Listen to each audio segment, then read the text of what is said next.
ಕನ್ನಡಿಗರೇ, ಇದು ನಿಮ್ಮೆಲ್ಲರ ಕ್ಷೇಮ ಮಾರ್ಗ. ಕಳೆದ 15 ದಿನಗಳಿಂದ ನಮ್ಮ ಸುತ್ತಲೂ ನಡೆದು ಹೋದ ವಿಶ್ವಾದ್ಯಂತ ನಡೆಯುತ್ತಿರುವ ವಿದ್ಯಮಾನಗಳನ್ನು ತಿಳಿಯುವ ಪಾಕ್ಷಿಕ ಮೆಲುಕು. ರಾಜ್ಯದ ಬಜೆಟ್ ಮಂಡಿಸಿದ ಸಿದ್ದರಾಮಯ್ಯನವರು ಉಳ್ಳವರಿಗೂ ಗ್ಯಾರಂಟಿಗಳಿಗಾಗಿ ಹಣವನ್ನು ಒದಗಿಸಿದ್ದಾರೆ. 4 ಲಕ್ಷ ಕೋಟಿ ಸಾಲ ಮಾಡಿದ್ದರೂ ಗ್ಯಾರಂಟಿಗಳಿಂದಾಗಿ ಅಭಿವೃದ್ಧಿಯನ್ನು ಸಾಧಿಸಲಾಗಿದೆ ಅನ್ನುವುದು ರಾಜ್ಯ ಕಾಂಗ್ರೆಸ್ನ ವಾದ. ಮಾಡಿದ ಸಾಲಕ್ಕೆ ಬಡ್ಡಿ ಕಟ್ಟಲು ಬೇಕಾಗುವ 36,000 ಕೋಟಿಗಳಿಗೂ ಮತ್ತೊಂದು ಸಾಲ ಮಾಡುವ ಬಜೆಟ್ ಮಂಡಿಸಲು ಆರ್ಥಿಕ ತಜ್ಞತೆಯ ಅಗತ್ಯವಿತ್ತೆ ಅನ್ನುವುದು ವಿರೋಧ ಪಕ್ಷದವರ ಅಂಬೋಣ. ಉಳ್ಳವರಿಗೆ ಗ್ಯಾರಂಟಿ ಯೋಜನೆಯಲ್ಲಿ ನೀಡುವ 2,000 ರೂಪಾಯಿಗಳನ್ನು ಉಳಿಸಿದ್ದರೆ ಉಳಿಯುವ ಹಣದಲ್ಲಿ ನೀರಾವರಿ ಯೋಜನೆಗಳಿಗೆ ಮೀಸಲಿಟ್ಟು ಇನ್ನಷ್ಟು ಅಭಿವೃದ್ಧಿ ಸಾಧಿಸಬಹುದಾಗಿತ್ತು ಅಂತಲೂ ಬಲ್ಲವರು ಮಾತನಾಡಿದ್ದಾರೆ. ಅಂತೂ ಸಿದ್ದರಾಮಯ್ಯನವರು ಸಾಲ ಮಾಡಿದ್ದರೂ ಅಭಿವೃದ್ಧಿಗಾಗಿ ಮಾಡಲಾಗಿದೆ ಅಂತ ಸಮರ್ಥಿಸಿಕೊಂಡಿದ್ದಾರೆ. ಕೇಂದ್ರದವರು ಮಾತ್ರ ಬೇಕಾಬಿಟ್ಟಿ ಸಾಲ ಮಾಡುತ್ತಿದ್ದಾರೆ ಅನ್ನುವುದು ಸಿದ್ದರಾಮಯ್ಯನವರ ಮಾತಿನ ಅರ್ಥ ಆಗಿರಬಹುದೇನೋ. ಇದನ್ನು ಜನಸಾಮಾನ್ಯರು ಯಾವ ರೀತಿ ಅರ್ಥೈಸಿಕೊಳ್ಳುವರೋ ಅವರಿವರಿಗೆ ಬಿಟ್ಟದ್ದು. ಧಾರವಾಡದಲ್ಲಿ ಸ್ಟೂಡೆಂಟ್ ಇಂದಿರಾ ಕ್ಯಾಂಟೀನ್ ತೆರೆಯುವ ಯೋಜನೆಯನ್ನು ಹಾಕಿಕೊಂಡಿರುವುದು ಶ್ಲಾಘನೀಯ. ಹಣವಿಲ್ಲದೆ ಈಗಿರುವ ಇಂದಿರಾ ಕ್ಯಾಂಟೀನ್ಗಳು ಕೂಡ ಮುಚ್ಚಿವೆ ಎಂಬ ವರದಿ ಸತ್ಯವಾದರೆ ಉದ್ದೇಶಿತ ಸ್ಟೂಡೆಂಟ್ ಕ್ಯಾಂಟೀನ್ ಅಂದರೆ ಇಂದಿರಾ ಕ್ಯಾಂಟೀನ್ ಯಶಸ್ವಿಯಾಗುವ ಬಗ್ಗೆ ಅನುಮಾನ ಸಹಜ. ಇನ್ನು ಅಂಗನವಾಡಿ ಹಾಗೂ ಆಶಾ ಕಾರ್ಯಕರ್ತೆಯರನ್ನು ಎರ್ರಾಬಿರಿ ದುಡಿಸಿಕೊಂಡರೂ ಅವರ ಸಂಭಾವನೆ ಹೆಚ್ಚಿಸಿಲ್ಲ ಅಂತ ಆ ವರ್ಗದ ಅಸಮಾಧಾನಕ್ಕೆ ಕಾರಣವಾಗಿದೆ. 16 ವರ್ಷದ ಕೆಳಗಿನವರಿಗೆ ಸೋಷಿಯಲ್ ಮೀಡಿಯಾ ನಿಷೇಧಿಸುವ ಬಗ್ಗೆ ತಜ್ಞರೊಂದಿಗೆ ಚರ್ಚಿಸುವುದಾಗಿ ಸಿದ್ದರಾಮಯ್ಯನವರು ಹೇಳಿದ್ದಾರೆ. ಮೊನ್ನೆ ಬಳ್ಳಾರಿಯಲ್ಲಿ 9ನೇ ತರಗತಿಯ ವಿದ್ಯಾರ್ಥಿಯೊಬ್ಬ 5-6 ವಿದ್ಯಾರ್ಥಿಗಳ ಮೇಲೆ ರಾಡ್ನಿಂದ ಹಲ್ಲೆ ಮಾಡಿ ಒಬ್ಬ ವಿದ್ಯಾರ್ಥಿಯ ಜೀವವನ್ನೇ ತೆಗೆದಿರುವುದು ಸೋಷಿಯಲ್ ಮೀಡಿಯಾದ ಪರಿಣಾಮದಿಂದಲೇ ಅಥವಾ ಹೊಡಿ-ಬಡಿ ಪರಿಸರದಲ್ಲಿ ಬೆಳೆದದ್ದರ ಪರಿಣಾಮವೇ ಅನ್ನುವುದನ್ನು ಕೂಡ ಅಧ್ಯಯನ ಮಾಡಿ ಚರ್ಚಿಸಿ ತಿಳಿದುಕೊಳ್ಳಬೇಕು. ದೆಹಲಿಯಲ್ಲಿ 8ರಿಂದ 9 ವರ್ಷದ ಬಾಲಕನೊಬ್ಬ ಇಸ್ರೇಲ್ ದೇಶವನ್ನು ನಾಶ ಮಾಡಬೇಕು ಅಂತ ಅಕ್ಕಸದಿಂದ ಅರಚುವ ದೃಶ್ಯವನ್ನು ಸೋಷಿಯಲ್ ಮೀಡಿಯಾದಲ್ಲಿ ನೋಡಿದೆವು. ಆ ಹುಡುಗನ ಅಂತಹ ಮನಸ್ಥಿತಿಯು ಜಗತ್ತಿನ ಭೌಗೋಳಿಕ ವಿದ್ಯಮಾನಗಳನ್ನು ಅಧ್ಯಯನ ಮಾಡಿ ಅರಗಿಸಿಕೊಂಡಿದ್ದರ ಪರಿಣಾಮದಿಂದಲೇ ಅಥವಾ ತಂದೆ ತಾಯಿ ಪೋಷಕರ ಬೋಧನೆಯಿಂದ ಹಾಗೆ ಹೇಳಿಕೆಯನ್ನು ಕೊಟ್ಟನೆ ಅನ್ನುವುದನ್ನು ಕೂಡ ಸರಿಯಾಗಿ ಅಧ್ಯಯನವನ್ನು ಮಾಡಿ ತಿಳಿದುಕೊಳ್ಳುವಂಥ ಪ್ರಯತ್ನವನ್ನು ಮಾಡಬೇಕು. ದೊಂಬಿ ಕಲ್ಲೆಸೆತಗಳಲ್ಲಿ ಚಿಕ್ಕ ಮಕ್ಕಳನ್ನು ಬಳಸಿಕೊಳ್ಳುವ ಹೇಯ ಸಂಪ್ರದಾಯವನ್ನು ಖಂಡಿಸಿ ನಿಷೇಧಿಸುವ ಅಗತ್ಯತೆಯೂ ಇದೆ. ಇನ್ನು ರಾಘವೇಂದ್ರ ಮಯ್ಯ ಅನ್ನುವಂಥ ಚನ್ನಪಟ್ಟಣ ಮೂಲದ ಬ್ರಾಹ್ಮಣ ಮುಖಂಡರು ಬಜೆಟ್ನಲ್ಲಿ ಬ್ರಾಹ್ಮಣ ಅಭಿವೃದ್ಧಿ ಮಂಡಳಿಗೆ ಏನನ್ನೂ ಕೊಟ್ಟಿಲ್ಲ ಅಂತ ಸಿದ್ದರಾಮಯ್ಯನವರ ಬಜೆಟನ್ನು ಖಂಡಿಸಿದ್ದಾರೆ. ಬ್ರಾಹ್ಮಣ ಅಭಿವೃದ್ಧಿ ಮಂಡಳಿಯ ಅಧ್ಯಕ್ಷರಾದ ಶ್ರೀಮಾನ್ ಜಯಸಿಂಹ ಅವರು ಈ ಬಗ್ಗೆ ಏನನ್ನು ಹೇಳಿಲ್ಲವಾದರೂ ಶ್ರೀ ರಾಘವೇಂದ್ರ ಮಯ್ಯ ಅವರ ಆಪಾದನೆಯಲ್ಲಿ ಹುರುಳಿದ್ದರೆ ಮುಂಬರುವ ದಿನಗಳಲ್ಲಿ ಬ್ರಾಹ್ಮಣರು ಕುರ್ದಿಶ್ ಜನಾಂಗದಂತೆ ದಬ್ಬಾಳಿಕೆಗೆ ಒಳಗಾಗಿ ಚದುರಿ ಚೂರಾಗುವುದರಲ್ಲಿ ಅನುಮಾನ ಬೇಡ. ರಾಘವೇಂದ್ರ ಮಯ್ಯ ಅವರು ಬ್ರಾಹ್ಮಣ ಜಾತಿಯ ಶ್ರೀಮಂತ ವ್ಯಾಪಾರಸ್ಥರು ಉದ್ಯಮಿಗಳನ್ನು ಕಂಡು ಅವರಿಂದಲೇ ಬಡ ಬ್ರಾಹ್ಮಣರ ಕಲ್ಯಾಣಕ್ಕೆ ಆರ್ಥಿಕ ಸಹಾಯ ಪಡೆದು ಒಂದು ಯೋಜನೆಯನ್ನು ರೂಪಿಸಿದರೆ ಅದು ಶ್ಲಾಘನೀಯವೇ. ಉದಾಹರಣೆಗೆ ಇನ್ಫೋಸಿಸ್ನ ಮೂರ್ತಿ ದಂಪತಿಗಳು, ವಿಶೇಷವಾಗಿ ಸುಧಾಮೂರ್ತಿಯವರು ಜಾತಿ ಕುಲ ಅನ್ನದೇ ಒಟ್ಟಾರೆ ಸಮಾಜದ ಏಳಿಗೆಗಾಗಿ ಸಾವಿರಾರು ಕೋಟಿ ರೂಪಾಯಿಗಳನ್ನು ದೇಣಿಗೆ ರೂಪದಲ್ಲಿ ಕೊಟ್ಟಿದ್ದಾರೆ ಮತ್ತು ಕೊಡುತ್ತಲೇ ಇದ್ದಾರೆ. ಕೊಡಲಿ, ಒಳ್ಳೆಯದೇ. ತಾವು ಬ್ರಾಹ್ಮಣ ಕುಟುಂಬದಿಂದ ಬಂದದ್ದರಿಂದ ಯೋಗ್ಯ ಬಡ ಬ್ರಾಹ್ಮಣರಿಗೆ ವಿಶೇಷವಾಗಿ ಆರ್ಥಿಕ ಸಹಾಯವನ್ನು ಮಾಡುವ, ಅಂದರೆ ಅವರಿಗೆ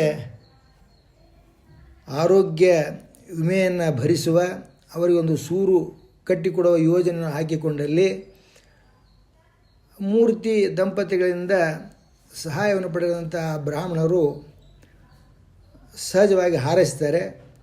ಆ ಹಾರೈಕೆ ಆ ಮೂರ್ತಿ ದಂಪತಿಗಳಿಗೂ ಮತ್ತು ಅವರ ಕುಟುಂಬಕ್ಕೂ ಶ್ರೇಯಸ್ಸನ್ನು ಉಂಟು ಮಾಡುತ್ತದೆ ಅನ್ನುವುದನ್ನು ಸ್ವತಃ ಆಸ್ತಿಕರಾದ ಮತ್ತು ಧಾರ್ಮಿಕರಾದಂಥ ಸುಧಾಮೂರ್ತಿಯವರಿಗೆ ವಿಶೇಷವಾಗಿ ಹೇಳಬೇಕಾಗಿಲ್ಲ. ರಾಜ್ಯದ ಮುಖ್ಯಮಂತ್ರಿ ಪದವಿಯಲ್ಲಿ ಬದಲಾವಣೆಯ ಸಂಗತಿ ಬಗ್ಗೆ ಬರೋದಾದರೆ, ಸಿದ್ದರಾಮಯ್ಯ ಮತ್ತು ಡಿ ಕೆ ಶಿವಕುಮಾರ್ ಮಧ್ಯೆ ಹಾಲು ಜೇನು ಸಂಬಂಧ ಅಂತ ಡಿ ಕೆ ಶಿವಕುಮಾರ ಹೇಳಿದ್ದನ್ನು ನಾವೆಲ್ಲ ಕೇಳಿದ್ವಿ. ಸಾಮಾನ್ಯವಾಗಿ ಈ ಗಂಡ ಹೆಂಡತಿ ಹನುಮೂನಿಗೆ ಹೋಗುವಾಗ ಅದು ಹಾಲು ಜೇನು ಸಂಬಂಧ ಅಂತ ವಾಡಿಕೆ. ಈ ಇಬ್ಬರೊಳಗೆ ಹಾಲು ಯಾರು ಜೇನು ಯಾರು ಅಂತ ತಿಳಿಯದೆ ಮತ ನೀಡಿ ಆರಿಸಿ ಕಳಿಸಿದ ಮತದಾರ ತಲೆ ಕೆರೆದುಕೊಂಡು ಕೂತಿದ್ದಾನೆ. ಸದ್ಯದ ಸ್ಥಿತಿಯಲ್ಲಿ ಕಾಂಗ್ರೆಸ್ನ ಹೈಕಮಾಂಡ್ ಅಂದರೆ ಸಿದ್ದರಾಮಯ್ಯನವರು. ಇನ್ನು ಮೊನ್ನೆ ದಾವಣಗೆರೆಯಲ್ಲಿ ಮುಂಬರುವ ಚುನಾವಣೆಗೆ ಅಭ್ಯರ್ಥಿಗಳ ಹೆಸರನ್ನು ಘೋಷಿಸಿ ಬಂದಂಥ ಶ್ರೀಮಾನ್ ಯಡಿಯೂರಪ್ಪನವರೇ ಭಾರತೀಯ ಜನತಾ ಪಕ್ಷದ ಹೈಕಮಾಂಡ್ ಆಗಿದ್ದಾರೆ ಅನ್ನುವುದು ಮೇಲ್ನೋಟಕ್ಕೆ ತಿಳಿದುಬರುವ ಸಂಗತಿ. ಇನ್ನು ಭೀಕರವಾಗಿರ್ತಕ್ಕಂಥ ಯುದ್ಧದ ಬಗ್ಗೆ ಚರ್ಚಿಸೋದಾದರೆ, ಇರಾನ್ನ ಖೊಮೇನಿಯವರನ್ನು ಬಾಂಬ್ ಹಾಕಿ ಕೊಲ್ಲಿಸಿದ ಟ್ರಂಪ್ಗೆ ಭಯವಾಗುವುದಿಲ್ಲವೇ ಅಂತ ಕೆಲವರ ಪ್ರಶ್ನೆ. ಟ್ರಂಪನ್ನೇ ಹತ್ಯೆಗೈಯಲು ಇರಾನ್ ಪ್ರಯತ್ನಿಸಿ ವಿಫಲವಾದದ್ದನ್ನು ನೋಡಿದ್ದೇವೆ. ಚುನಾವಣಾ ಪ್ರಚಾರ ಭಾಷಣದಲ್ಲಿದ್ದ ಟ್ರಂಪ್ ಮೇಲೆ ಹಾರಿಸಿದ ಗುಂಡು ಅವರ ಬಲಗಿವಿಗೆ ತಿರುಚಿಕೊಂಡು ಹೋಗಿತ್ತು. ಟ್ರಂಪ್ಗೆ ಜೀವಭಯ ಇದ್ದಿದ್ದರೆ ಅಂದೇ ರಾಜಕೀಯ ನಿವೃತ್ತಿಯನ್ನು ಘೋಷಿಸಬೇಕಿತ್ತು. ಟ್ರಂಪ್ಗೆ ಹೆದರಿಕೆ ಆಗುವುದಿಲ್ಲವೇ ಅಂತ ಪ್ರಶ್ನಿಸುವವರು ಇಸ್ರೇಲಿನ ಪರಿಸ್ಥಿತಿ ಏನಾಗಬೇಡ ಅಂತ ಯೋಚಿಸದೆ ಇರುವುದಿಲ್ಲ. ಇಸ್ರೇಲಿನ ಸ್ಥಿತಿ ಕಾದಾಡುತ್ತಲೇ ಬದುಕಬೇಕು. ಹೆದರಿಕೆ ಭಯ ಅಂತ ಕೂತಿದ್ದರೆ ಇಷ್ಟೊತ್ತಿಗೆ ಭಾರತೀಯ ಹಿಂದೂಗಳನ್ನು ಹೊರತುಪಡಿಸಿ ಈ ಅಗ್ನಿ ಆರಾಧಕರಂತೇಳಿ ವಿಶ್ವದಲ್ಲಿದ್ದರೆ ಈ ಇಸ್ರೇಲಿನ ಜನ, ರತನ್ ಟಾಟಾ ಅವರು ಕೂಡ ಅಲ್ಲಿಂದಲೇ ಬಂದವರು ಅಂಥೇಳಿ, ಇವರು ಅಗ್ನಿ ಆರಾಧಕರವರು. ಇದೊಂದು ಅತ್ಯಂತ ಸನಾತನ ಸಂಪ್ರದಾಯ, ಭಾರತೀಯ ಸನಾತನ ಸಂಪ್ರದಾಯದಂತೆ ಈ ಅಗ್ನಿ ಆರಾಧಕ ಸಮೂಹ ವಿಶ್ವದಲ್ಲೇ ಇರ್ತಾ ಇರಲಿಲ್ಲ. ಇರಾನ್ನಲ್ಲಿ ಖೊಮೇನಿಯ ರಕ್ತಸಿಕ್ತ ದಮನಕಾರಿ ಆಡಳಿತ ನೀತಿಯನ್ನು ಖಂಡಿಸಿ ಮರಣಿಸಿದವರು ಹಲವಾರು ಜನ. ಅವರ ಮಕ್ಕಳು ಕೂಡ ಖೊಮೇನಿಯನ್ನು ಖಂಡಿಸುತ್ತಾರೆ, ಅದು ಸಹಜ. ಅಂತಹ ಮಕ್ಕಳು ಕಲಿಯುತ್ತಿದ್ದ ಶಾಲೆಗೆ ಇಸ್ರೇಲ್ ಅಮೇರಿಕ ಜಂಟಿ ದಾಳಿ ಮಾಡಿ ಬಾಂಬ್ ಹಾಕಿದ್ದು ತಪ್ಪು ಅಂತ ಚರ್ಚಿಸುತ್ತಿರುವಾಗಲೇ ಶಾಲೆ ಮೇಲೆ ಬಾಂಬ್ ಹಾಕಿದ್ದು ಇರಾನ್ ಅಂತ ಟ್ರಂಪ್ ಹೇಳಿದ್ದಾರೆ. ಸತ್ಯ ಹೊರ ಬರಬೇಕಿದೆ. ಕಾಂಗ್ರೆಸ್ನ ಮುಖಂಡರೆಲ್ಲ ಇರಾನ್ನ ಖೊಮೇನಿಯ ಹತ್ಯೆಯನ್ನು ಮೋದಿಯವರು ಖಂಡಿಸಲಿಲ್ಲ ಅಂತ ಚೀರಾಡುತ್ತಿದ್ದಾರೆ. ಖೊಮೇನಿ ಒಬ್ಬ ಮತಾಂಧನಾಗಿದ್ದ, ಭಯೋತ್ಪಾದಕರ ವಿರುದ್ಧದ ಭಾರತದ ಕ್ರಮಗಳನ್ನು ಖಂಡಿಸುತ್ತಿದ್ದ ಅನ್ನುವುದು ಕಾಂಗ್ರೆಸ್ನವರಿಗೆ ತಿಳಿದಿಲ್ಲ ಅಂತಲ್ಲ.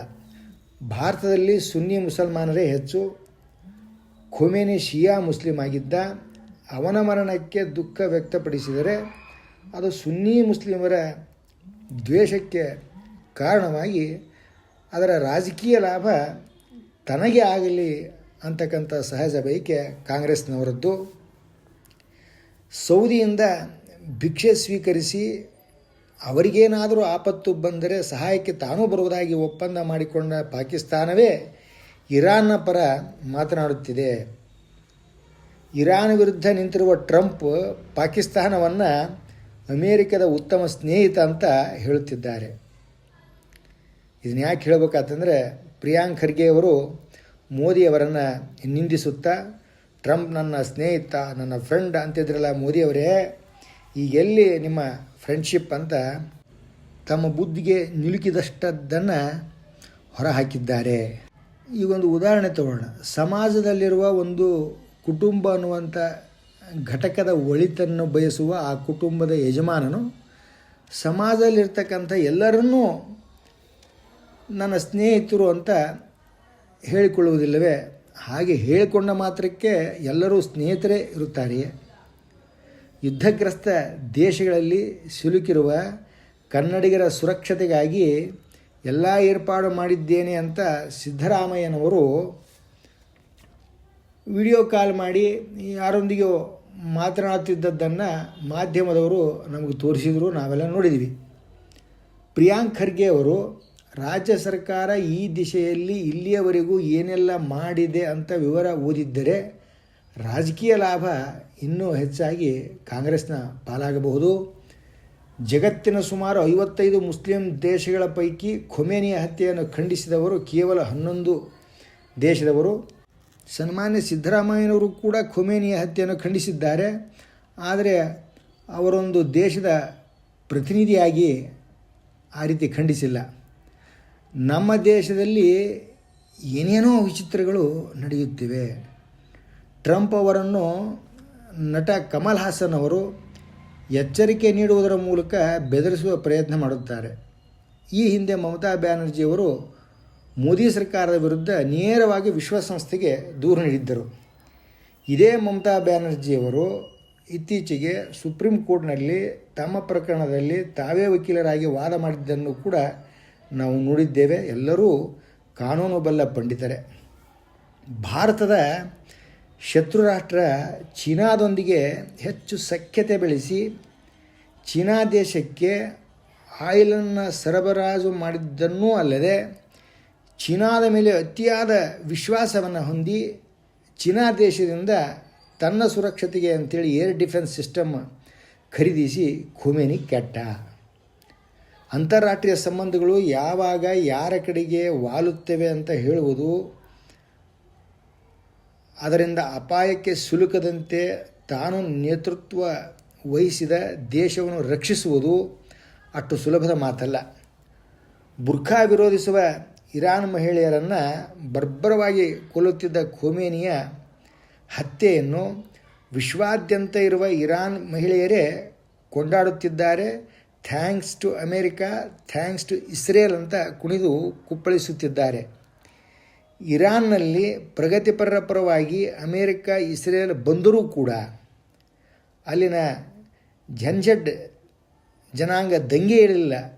ಅದರ ಪರಿಣಾಮ ಯುದ್ಧ ಇನ್ನೂ ಮುಂದುವರಿದಿದೆ. ಅನೇಕ ಯುದ್ಧಗಳನ್ನು ನಿಲ್ಲಿಸಲು ಶ್ರಮಿಸಿದವರು ತಾವು ಅಂತ ಹೇಳಿಕೊಳ್ಳುವ ಡೊನಾಲ್ಡ್ ಟ್ರಂಪ್ ಅವರು ಭಾರತವನ್ನು ವಿನಂತಿಸಿ ಈ ಯುದ್ಧವನ್ನು ನಿಲ್ಲಿಸುವಂತೆ ಕೋರಿದರೂ ಅಚ್ಚರಿಯಿಲ್ಲ. ಅಜರ್ಬೈಜಾನ್ ಮೇಲೆ ಕೂಡ ಇರಾನ್ ಬಾಂಬ್ ದಾಳಿ ಮಾಡಿದ್ದರೂ ಇರಾನ್ ನಮ್ಮ ಭೈಜಾನ್ ಅಂತ ಭಾವಿಸಿರುವ ಅಜರ್ಬೈಜಾನ್ ಇರಾನ್ ದೇಶಕ್ಕೆ ಆಹಾರ ಸಾಮಗ್ರಿ ಮತ್ತು ಔಷಧಿಯನ್ನು ಕಳುಹಿಸುತ್ತಿದೆ ಎಂಬ ವರದಿ ಇದೆ. ಮುಸ್ಲಿಂ ರಾಷ್ಟ್ರಗಳನ್ನು ಸರಿಯಾಗಿ ಅರ್ಥೈಸಿಕೊಳ್ಳಲು ಇದಕ್ಕಿಂತ ಉತ್ತಮ ಸಂದರ್ಭ ಮತ್ತೊಂದಿಲ್ಲ. ಚೀನಾ ತನ್ನ ಲಾಭಕ್ಕಾಗಿ ಇರಾನ್ ದೇಶಕ್ಕೆ ಸಹಾನುಭೂತಿಯ ಮಾತನಾಡುತ್ತಿದೆಯೇ ಹೊರತು ಬೇರೆ ಯಾವ ರೀತಿಯ ಸಹಾಯಕ್ಕೆ ಮುಂದೆ ಬಂದಿಲ್ಲ. ರಷ್ಯಾ ದೇಶವು ತನ್ನ ವೈರಿ ಉಕ್ರೇನ್ಗೆ ಸಹಾಯ ಮಾಡಿದ ಅಮೇರಿಕಾವನ್ನು ಬೊಗ್ಗು ಬಡಿಯಲು ಇರಾನ್ಗೆ ಸಹಾಯ ಮಾಡುತ್ತಿದೆ ಅನ್ನಲಾಗುತ್ತಿದೆ. ಆದರೆ ಪುಟಿನ್ ತನ್ನ ಪರಮವೈರಿ ಟ್ರಂಪ್ ಜೊತೆ ಮಾತನಾಡಿ ಯುದ್ಧ ನಿಲ್ಲಿಸುವಂತೆ ಮಾತನಾಡಿದ್ದಾಗಿಯೂ ಕೇಳಿಬರುತ್ತಿದೆ. ನಂಬಲಿಕ್ಕೆ ಅಸಾಧ್ಯವಾಗ್ತಕ್ಕಂಥ ಎಲ್ಲ ಸಂಗತಿಗಳು ಇಲ್ಲಿ ನಡೀತಾವಿದೆ. ಖೊಮೇನಿ ಸತ್ತದ್ದೇ ಸುಳ್ಳಾಗಬಹುದು. ನಿನ್ನೆ ಒಂದು ವ್ಯಾಟ್ಸಪ್ ಗುಂಪಿನೊಳಗೆ ಒಂದು ಮೆಸೇಜ್ ಹರಿದಾಡ್ತಾ ಇತ್ತು. ಅಲ್ಲಿ ಜೈ ಶ್ರೀರಾಮ್ ಅಂಥೇಳಿ ಆ ಮೆಸೇಜ್ ಕಳಿಸೋರು ಕೆಳಗಡೆ ಬಾಟಮ್ ಒಳಗೆ ಹಾಕಿದ್ದಾರೆ. ಅವರು ಏನು ಹೇಳೋಕ್ಕೆ ಪ್ರಯತ್ನ ಮಾಡ್ಲಿಕ್ಕತ್ತಾರೆ ಅಂದರೆ, ರಾ ಮತ್ತು ಮೊಸಾದ್ ಸಂಚಿನ ಫಲವಾಗಿ ಖೊಮೇನಿ ಹತ್ಯೆ ಆಯಿತಂತೆ. ಈ ಇರಾನ್ ಮೇಲೆ ಇಸ್ರೇಲ್ ಮತ್ತು ಅಮೇರಿಕ ದಾಳಿ ಮಾಡಿದ್ವಲ್ಲ, ಆ ಹಿಂದಿನ ದಿವಸ ಮೋದಿಯವರು ಇಸ್ರೇಲ್ಗೆ ಹೋಗಿದ್ದನ್ನು ನಾವೆಲ್ಲ ನೋಡಿದ್ದೀವಿ. ಅವತ್ತಿನ ದಿವಸನೇ ಏನಪ್ಪ ಅಂತಂದ್ರೆ ಅಲ್ಲಿ ತೀರ್ಮಾನ ಮಾಡ್ಕೊಂಬಂದು ಮರು ದಿವಸ ಬಾಂಬ್ ಹಾಕಿ ಕೊಂದುಬಿಟ್ರು ಅಂಥೇಳಿ ಏನೋ ಭಯಂಕರ ನಮ್ಮ ದೇಶ ಅಂದರೆ ಹಾಗೆ ಹೀಗೆ ಅಂತಕ್ಕಂಥ ಒಂದು ಪೌರುಷವನ್ನು ಹೇಳ್ಕೊಳ್ಕಂಥ ಪ್ರಯತ್ನ ಅಲ್ಲಿ ಮಾಡಿದ್ದಾರೆ. ಅದೆಲ್ಲ ಸುಳ್ಳು ಮೆಸೇಜ್. ಈ ದೇಶದಲ್ಲಿ ದಂಗೆ ಎಬ್ಸ್ಲಿಕ್ಕೆ ಏನೇನೋ ನಡೀತಾ ಇದೆ. ಆದ್ದರಿಂದ ಸಾಮಾಜಿಕ ಜಾಲತಾಣದಲ್ಲಿ ಬರ್ತಕ್ಕಂಥ ಯಾವ ಸುದ್ದಿನೂ ನಂಬಬೇಡಿ ಅಂತ ಮೋದಿಯವರು ಅವತ್ತೇ ನಮ್ಮಲ್ಲಿ ವಿನಂತಿಯನ್ನು ಮಾಡಿಕೊಂಡಿದ್ದಾರೆ. ಇನ್ನು ಅಯೋಧ್ಯೆಯಲ್ಲಿ ಮರ್ಯಾದಾ ಪ್ರಭು ಪುರುಷೋತ್ತಮ ಶ್ರೀರಾಮಚಂದ್ರ ದೇವರ ದೇಗುಲವನ್ನು ನಿರ್ಮಾಣ ಮಾಡುವಾಗ ಆ ನಿರ್ಮಾಣ ಕಾರ್ಯಕ್ಕೆ ಅಡೆತಡೆಯನ್ನು ಉಂಟು ಮಾಡತಕ್ಕಂಥ ಒಬ್ಬ ಕಾವಿಧಾರಿಯನ್ನು ನಾವು ನೋಡಿದ್ವಿ. ಅವರು ಅವಿಮುಕ್ತೇಶ್ವರಾನಂದ ಅಂಥೇಳಿ ಅವರ ಹೆಸರು. ಅವರಿಗೀಗ ಯೋಗಿ ಆದಿತ್ಯನಾಥ್ ಅವರು ಗೋರಕ್ಷಣೆ ಮಾಡುವಲ್ಲಿ ವಿಫಲರಾಗಿದ್ದಾರೆ ಅಂತ ಅನ್ನಿಸಿಬಿಟ್ಟಿದೆ. ಅನೇಕ ಸಂತರನ್ನು ಕಟ್ಟಿಕೊಂಡು ಅಯೋಧ್ಯೆಯನ್ನು ಇದೇ ದಿವಸ ತಲುಪಿ ಯೋಗಿಯ ನಡೆಯ ವಿರುದ್ಧ ಶಂಖನಾದವನ್ನು ಮೊಳಗಿಸಲಿದ್ದಾರೆ. ಮೊನ್ನೆ ಲಿಂಗ್ಸ್ಕೂರಿನಲ್ಲಿ ನೀರು ಕುಡಿಯಲು ಬಾವಿಗೆ ತೆರಳಿದ್ದ ಅಲ್ಪವಯಸ್ಕ ವಿದ್ಯಾರ್ಥಿಗಳ ಪೈಕಿ ಒಬ್ಬನಿಗೆ ವಿದ್ಯುತ್ ತಗುಲಿ ಮೃತನಾದನಂತೆ. ಬಹುಶಃ ವಿಚಲಿತರಾಗಿರ್ತಕ್ಕಂಥ ವಿದ್ಯಾರ್ಥಿಗಳು ತಮ್ಮ ಮೇಲೆ ಏನಾದರೂ ಬಂದುಬಿಡ್ತದೆ ಅಂಥೇಳಿ ಆ ಮೃತ ವಿದ್ಯಾರ್ಥಿಯ ದೇಹವನ್ನು ಗೋಣಿಚೀಲದಲ್ಲಿ ಸುಟ್ಟಿ ಅದಕ್ಕೊಂದು ಕಲ್ಲು ಕಟ್ಟಿ ಕೆರೆ ಒಳಗೆ ಮುಳುಗಿಸಿಬಿಟ್ರಂತೆ. ಪಾಪ ಅಲ್ಲೆಲ್ಲ ಎಲ್ಲಿ ಹೋಗಿದ್ರಿ, ಏನು ಮಾಡಿದ್ರಿ ಅಂತ ಭಾಳ ಒತ್ತಾಯಿಸಿ ಕೇಳಿದಾಗ ಇದ್ದದ್ದನ್ನು ಅವ್ರು ಹೇಳ್ಕೊಂಡಾರ. ಈ ರೀತಿ ಯಾಕೆ ವಿದ್ಯಾರ್ಥಿಗಳು ಯುವಕರು ಆಗ್ತಾಯಿದ್ದಾರೆ ಅನ್ನೋದು ಒಂದು ಪ್ರಶ್ನೆ. ಇದ್ದದ್ದನ್ನು ಇದ್ದು ಮನೆಯಾಗ ಬಂದು ಹೇಳೋಕ್ಕೆ ಅವಕಾಶ ಇತ್ತು ಅವರಿಗೆ. ಆ ಥರ ಯಾಕೆ ಮಾಡಿಕೊಂಡ್ರು, ಆ ಥರ ಯಾಕೆ ಯೋಚನೆ ಮಾಡ್ತಾರೆ, ಇದೆಲ್ಲ ಸೋಷಿಯಲ್ ಮೀಡಿಯಾದ ಪರಿಣಾಮ ಆಗಿರಬಹುದು ಏನೋ. ತಜ್ಞರು ಇದಕ್ಕೆಲ್ಲ ಉತ್ತರವನ್ನು ಕಂಡುಕೊಳ್ಳಬೇಕಿದೆ. ಇವತ್ತು ರಾಜ್ಯದ ಸದನದಲ್ಲಿ ನಡೆದ ಚರ್ಚೆಯಲ್ಲಿ ಪ್ಯೂರಾ ನಾಯಕ್ ಅಂತಕ್ಕಂಥ ಒಬ್ಬ ಶಾಸಕಿ ಶಿವಮೊಗ್ಗದಲ್ಲಿ ಡ್ರಗ್ ಅಡಿಕ್ಟ್ ಅಪ್ರಾಪ್ತರು ಸೇರಿಕೊಂಡು 16 ವರ್ಷದವನೊಬ್ಬವನ್ನು ಸಾಯೋವರೆಗೂ ಹೊಡೆದು ಕೊಂದದ್ದನ್ನು ಪ್ರಸ್ತಾಪಿಸಿದರು. ಅದಕ್ಕೆ ಅರಗ ಜ್ಞಾನೇಂದ್ರ ಅವರು ಉತ್ತರವನ್ನು ಕೊಟ್ಟು, ಇದು ನಿಜ, ಶಿವಮೊಗ್ಗದಲ್ಲಿ ಮಾತ್ರ ಡ್ರಗ್ಗು ಬಹಳ ಏನಪ್ಪ ಅಂತಂದ್ರೆ ಚಲಾವಣೆ ಆಗ್ತಾಯಿದೆ, ಇದನ್ನು ನಿಲ್ಲಿಸಬೇಕಂತ ಕಳಕಳಿಯಿಂದ ಕೇಳಿಕೊಂಡ್ರು. ಈ ಜಗತ್ತು ಯಾವ ದಿಕ್ಕಿನಲ್ಲಿ ಹೋಗ್ತಾ ಇದೆ ಅಂತಕ್ಕಂಥದ್ದು ನಾವೆಲ್ಲ ಗಂಭೀರವಾಗಿ ಯೋಚನೆ ಮಾಡುವಂಥ ಸಮಯ. ಇನ್ನು ರಾಜ್ಯ ಸರ್ಕಾರ ಈ ಸ್ಥಿರಾಸ್ತಿಯ ಮೌಲ್ಯ ಹೆಚ್ಚಳವನ್ನು ಮಾಡಬೇಕು ಅಂಥೇಳಿ ಮುಂದಾಗಿದೆ ಅಂತಕ್ಕಂಥ ವರದಿ ಇದೆ. ಅದು ಎಷ್ಟರ ಮಟ್ಟಿಗೆ ನಿಜನೋ ಗೊತ್ತಿಲ್ಲ. ಇದು ಅನೇಕ ಬಾರಿ ಆಗಿ ಹೋಗಿಬಿಟ್ಟಿದೆ. ಸ್ಟಾಂಪ್ ಡ್ಯೂಟಿ ಅದರ ಮೇಲೆ ಹೆಚ್ಚಾಗ್ತದೆ. ಆಸ್ತಿ ಖರೀದಿ ಒಳಗೆ ಸರ್ಕಾರಕ್ಕೆ ಅಲ್ಲಿ ರೆವಿನ್ಯೂ ಬರ್ತದೆ. ವಿದ್ಯುತ್ತು, ನೀರು, ಹಾಲು, ಆಲ್ಕೋಹಾಲು ಇವುಗಳೆಲ್ಲ ಬೆಲೆ ಎಷ್ಟು ಬಾರಿ ಹೆಚ್ಚಳವಾದವು ಅನ್ನೋದು ಎಲ್ಲರಿಗೂ ಗೊತ್ತಿದ್ದ ಸಂಗತಿ. ಈಗ ನಟಭಯಂಕರ ಡೊನಾಲ್ಡ್ ಟ್ರಂಪ್ ಅವರ ಕೃಪೆಯಿಂದ ಯುದ್ಧ ಜಾರಿಯಲ್ಲಿದ್ದರಿಂದ LPG, ಡೀಸೆಲ್, ಪೆಟ್ರೋಲ್ ಬೆಲೆಯಲ್ಲಿ ಹೆಚ್ಚಳವಾಗಲಿದೆ. ಅದರ ಪರಿಣಾಮ ಏನೇನೆಲ್ಲ ಆಗ್ತದೆ. ಸಾಗಣೆ ವೆಚ್ಚ ಹೆಚ್ಚಾಗ್ತದೆ. ಹೋಟೆಲ್ಗಳಲ್ಲಿ ಈಗಾಗಲೇ ಬಂದ್ ಮಾಡ್ತಕ್ಕಂಥ ಸ್ಥಿತಿಗೆ ಅವ್ರು ಬಂದಾರಂತೆ, ಅಭಾವ ಇದ್ದದ್ರಿಂದ. ಆದ್ದರಿಂದ ಅನಾವಶ್ಯಕ ವಾಹನ ಬಳಕೆ ಮಾಡುವುದು ಬೇಡ. ನಮ್ಮ ಕ್ಷೇಮ ಹೇಗೆ ಅಂತ ಯೋಚಿಸಿ ಹೆಜ್ಜೆ ಇಡುವುದರಲ್ಲೇ ನಮ್ಮ ಸುರಕ್ಷತೆ ಅಡಗಿದೆ. ಆದ್ದರಿಂದ ಕ್ಷೇಮ ಮಾರ್ಗವನ್ನು ಅನುಸರಿಸಿ ಕ್ಷೇಮವಾಗಿರಿ.